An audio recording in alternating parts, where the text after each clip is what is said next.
మేడిగడ్డలో జరిగిన నిర్మాణ లోపాలను ఎత్తి చూపారు రేవంత్. మేడిగడ్డ కాదు మేడిపండు అని ఆరోపించారు. మొత్తానికి పాత కొత్త ముఖ్యమంత్రుల మధ్య నీటి విషయంలో జరుగుతున్న వాదనల్లో ఎవరిని నమ్మాలో ఏం చేయాలో తెలియని అయోమయంలో ఉన్నారు తెలంగాణ ప్రజలు. వీరికి సమాధానం చెప్పేదెవరు? ఇదే ఇవాళ డిబేట్లో మనతో పాటు మాట్లాడడానికి ప్రస్తుతం స్టూడియోలో తెలంగాణ కాంగ్రెస్ పార్టీ అధికార ప్రతినిధి శ్రీరంగం సత్యం గారు, తెలంగాణ బీజేపీ సీనియర్ నాయకులు అన్నం రామిరెడ్డి గారు, సీనియర్ రాజకీయ విశ్లేషకులు రాధాకృష్ణ గారు ఉన్నారు. వాళ్ళతో మాట్లాడదాం. నమస్తే అండి అందరికీ కూడా. సత్యం గారు, ఇవాళ ఉదయం బస్సుల్లో ఎమ్మెల్యేలు, మంత్రులు, ముఖ్యమంత్రితో సహా అధికారులు చాలామంది కూడా మేడిగడ్డ సందర్శనకు వెళ్లారు. మిగిలిన పార్టీలకు సంబంధించిన ఎమ్మెల్యేలని వాళ్ళని కూడా ఆహ్వానించారు. కొంతమంది వచ్చారు, కొంతమంది రాలేదు. మొత్తానికైతే మేడిగడ్డ సందర్శనకు వెళ్ళిన కాంగ్రెస్ పార్టీకి, అధికార పార్టీకి ఏం అర్థమైంది, అక్కడ ఎలాంటి లోపాలు కనిపించాయి? ఎందుకంటే సాయంత్రం పవర్ పాయింట్ ప్రజెంటేషన్ కూడా ఇచ్చారు కాబట్టి దాని ద్వారా ప్రజలకు ఏం చెప్పదలుచుకున్నారు? ఎందుకంటే అది మేడిగడ్డ కాదు మేడిపండు అని చెప్తున్నారు. చాలా అవకతవకలు జరిగాయి, నిర్మాణ లోపాలు జరిగాయి, తెలంగాణ ప్రజలను మోసం చేశారు, కాళేశ్వరం పేరుతో అవినీతి జరిగింది, ఇవన్నీ కూడా చెప్పిన పరిస్థితుల్లో అక్కడికి వెళ్ళిన వాళ్ళకి అసలు ఏం అర్థమైంది, ప్రజలకు ఏం చెప్పదలుచుకున్నారు?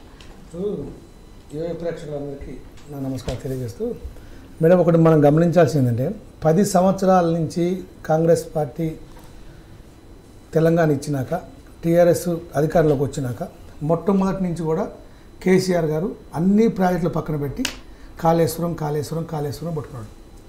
అది అంబేద్కర్ ప్రాణహిత చేవెళ్ళ ప్రాజెక్టు.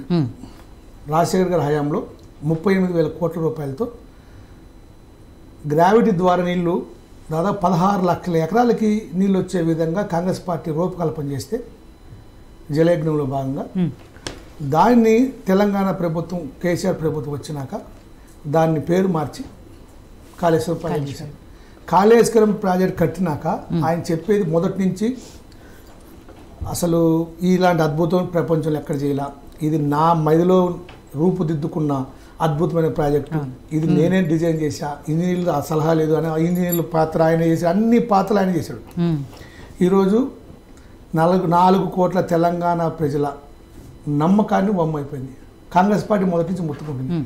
ఏ రోజైతే అది పగుళ్ళు కనపడ్డాయని తెలిసిందో ఆ రోజే కాంగ్రెస్ పార్టీ, మా బట్టి విక్రమార్క గారు, మా ఎమ్మెల్యే కొంతమంది వెళ్ళడానికి ప్రయత్నం చేశారు, వెళ్ళకుండా ఆపారు ఆ రోజు ప్రతిపక్ష హోదాలో ఉన్నప్పుడు.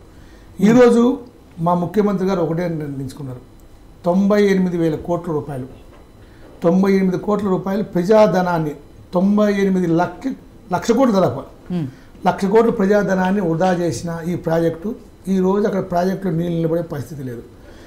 10 లక్షల కోట్ల ఎకరాలకి నీళ్ళు ఇచ్చారని చెప్తున్నారు. కానీ వాటర్ ద్వారా పంపు చేసింది మొత్తం ఎన్ని టీఎంసీలు పంపు చేశారు రికార్డు ఉంది. మొత్తంకి వాళ్ళు ఇచ్చింది 1,00,000 ఎకరాలకి. గతంలో మేము కట్టిన కాలువల ద్వారానే మళ్ళీ పంపు చేసి అవి మళ్ళీ పంపు చేయడం, మళ్ళీ వదిలిపెడతాం, మళ్ళీ పంపు చేయడం, మళ్ళీ వదిలిపెడతాం. ఈరోజు అక్కడ నీళ్ళు నిలబెట్టే పరిస్థితి లేకుండా అయిపోయింది. 1,00,000 కోట్ల ప్రజాధనం దుర్వినియోగం అయిపోయింది. 1,00,000 కోట్ల అవినీతి బయటపడింది.